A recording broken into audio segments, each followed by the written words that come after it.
Energy லெவலுக்கும் reaction கோஆர்டினேஷனுக்கும் இருக்கக்கூடிய graph கொடுத்துருக்குறாங்க.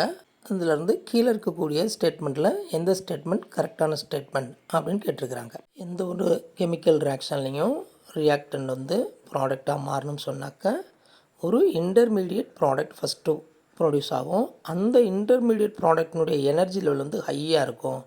அப்போ ரியாக்டன்ட் லெவல்லேருந்து இன்டர்மீடியட் ப்ராடக்ட் லெவல் வரைக்கும் இருக்கக்கூடிய எனர்ஜி லெவலுக்கு பேர் தான் ஆக்டிவேஷன் எனர்ஜி. இப்போ இந்த கேஸில் வந்து E1 + E2 வந்து ரியாக்டன்ட் வந்து ப்ராடக்டாக மாறுவதற்கு தேவையான ஆக்டிவேஷன் எனர்ஜி. அப்போ வந்து ஃபார்வர்ட் ரியாக்ஷன் ஆக்டிவேஷன் எனர்ஜி அப்படின்னு நம்ம சொல்லலாம். இப்போ ப்ராடக்ட் வந்து ரியாக்டண்ட்டாக மாறணும்னு சொன்னாக்கா நமக்கு பேக்வேர்ட் ரியாக்ஷன் நடக்கணும். அதுக்கு பார்த்தோம்னு சொன்னாக்கா ஆக்டிவேஷன் எனர்ஜி வந்து E1 மட்டும்தான்.